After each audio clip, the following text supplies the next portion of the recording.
अजितदादांचा 25 तारखेला दौरा असणार आहे. हा दौरा कसा असेल आणि या दौऱ्यामध्ये आढावा घेतला जाणार आहे. जिल्ह्यातील राष्ट्रवादी काँग्रेस पक्षाचा देखील प्रवेश देखील होणार आहे. येणाऱ्या 25 तारखेला सोमवारी राज्याचे उपमुख्यमंत्री आणि राष्ट्रवादी काँग्रेस पक्षाचे राष्ट्रीय अध्यक्ष कैलासवासी पेन पाटील साहेबांच्या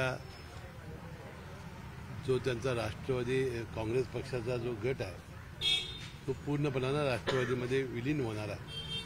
त्या प्रवेशासाठी ते येणार आहेत आणि या प्रवेशामुळे राष्ट्रवादी काँग्रेस पक्षाला आमच्या जिल्ह्यातल्या फार मोठं बळ मिळणार आहे, किंबहुना हत्तीचं बळ मिळणार आहे समजा.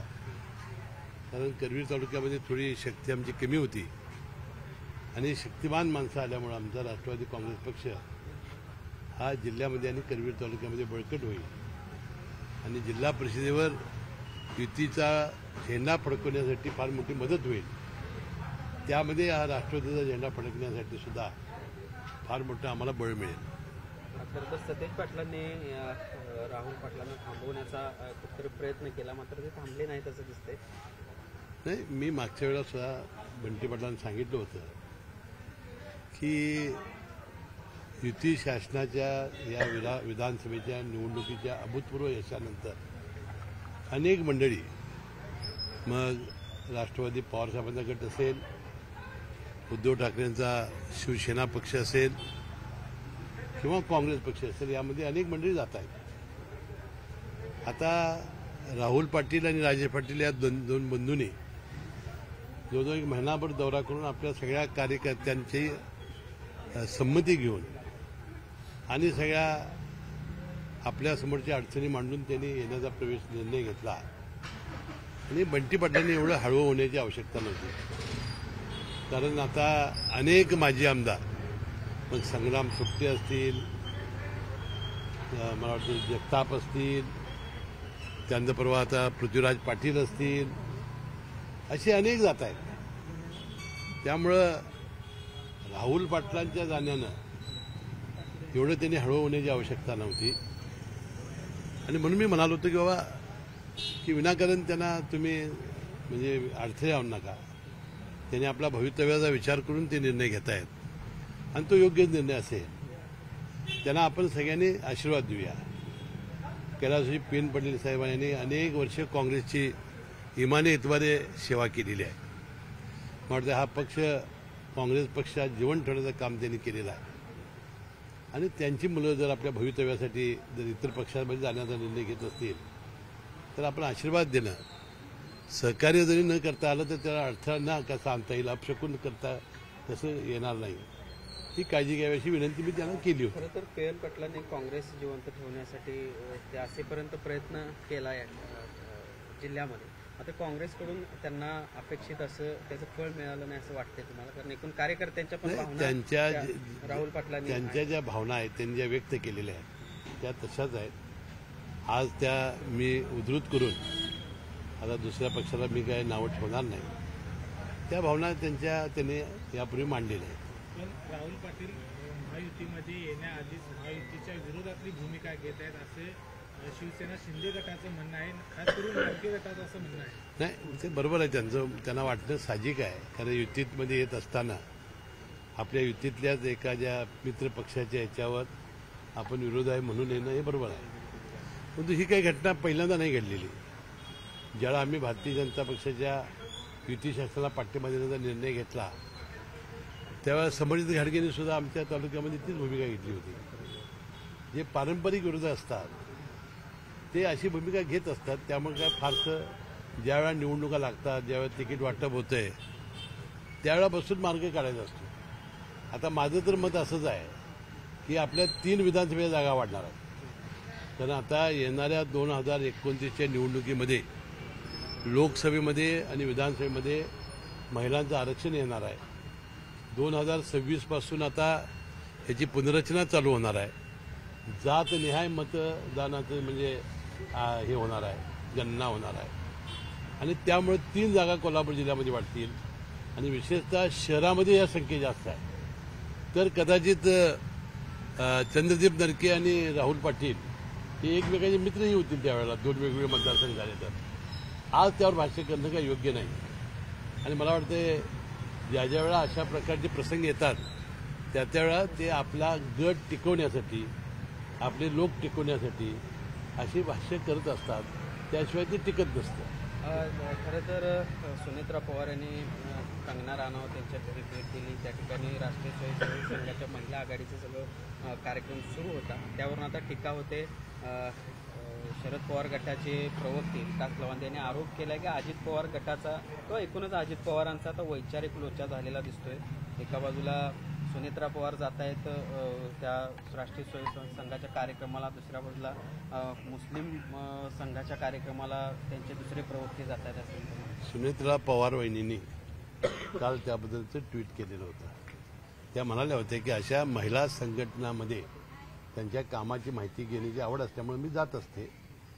तिथं काय होतंय मला माहिती नव्हतं, तरीसुद्धा त्याची राजकीय भूमिकेकडे या पाहू नये अशी त्यांनी विनंती केली आहे. आपण त्या भगिनीचं मान्य करूया आणि तिकडे राजकीय भूमिकेकडे बघू नये. गोकुळ दूध संघातील जाजम आणि घड्याळ वाटपासंदर्भातील घोटाळ्याचा आरोप होतोय आणि त्या संदर्भात संचालक मंडळ बरखास्त करा देखील याची मागणी होते. मात्र कार्यकारी संचालकांकडून त्यांचं स्पष्टीकरण अद्याप आहे ते दिलं जात नाही. दिलेलं आहे, सगळं दिलेलं आहे. आता गोकुळ एवढा मोठा संघ आहे, असं एक दोन घटनेमुळं कुठल्या काय झाल्यामुळं असं संचालक मंडळ बरखास्त करा ही कितपत मागणी योग्य आहे. आणि आपल्याला माहिती आहे की आपल्या या गोकुळच्या निवडणुकीसाठी जी जी आश्वासनं आम्ही दिली होती, 2 रुपये गाईच्या आणि म्हशीला दरवाढ देणार आम्ही 12 रुपये देऊन टाकले किंवा अनेक प्रकारच्या तिथं आपण योजना आणल्या. आणि मला वाटतं या भविष्यकाळामध्ये एक फार मोठा संघ म्हणून उदयाला येतोय.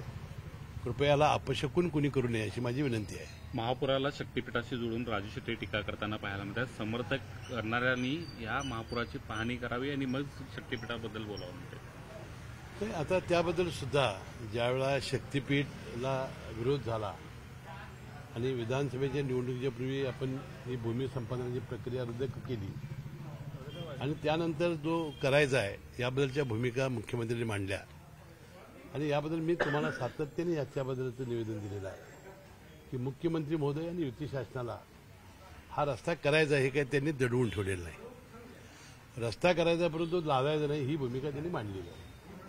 आता त्यामध्ये बागायती जमिनी, आमचं होल्डिंग कमी आहे जमिनींचं जिल्ह्यातल्या, त्यानंतर आमच्या शेतकऱ्यांच्या जमिनी फार कमी आहेत, त्यानंतर महापूर येतो, कदाचित हा जर बंधारे झाले म्हणजे भराव झाले तर हे सगळ्यांची आता चर्चा झालेली आहे. आणि त्यामुळं आता आम्ही ज्यावेळा ही भूमिका मांडल्या तर मुख्यमंत्री म्हणाले आम्ही 2-3 पर्याय देतो, त्या एका पर्यायाची आपण निवड करा, त्यातून कमीत कमी बागायती जमीन कशी जाईल आणि हा भरावामुळं पूर येणार नाही म्हणून इलिव्हेटेड रस्ता कसा होईल, असे अनेक त्यांनी भावना व्यक्त केलेल्या आहेत. अजून काय त्याला अंतिम स्वरूप आलेलं नाही. परंतु माजी मित्र बंटी पाटील यांनी परवा 15 ऑगस्टला शिवारामध्ये जाऊन झेंडावंदन करून खरडा भाकरी खाल्ली. त्यावेळेला नितीन राऊतांना बोललं असतं तर बरं झालं असतं. नाही, पण राजू शेट्टीने नितीन राऊतांवरून आरोप केला की जे नेते विरोधामध्ये ह्या सगळ्याच्या येत आहेत त्यांना आमिष दाखवली जात आहेत असं आणि शक्तीपीठ महामार्गाच्या ठीक आहे. बंटी पाटील त्याविषयी म्हणाले हसन मुश्रीफने दिलेला शब्द पाळावा. मग आता नितीन राऊत त्याचा पाळणार, आता माझ्या पाळण्याबद्दलची अपेक्षा करतायत. मी माझ्या भूमिकेत ठाम आहे.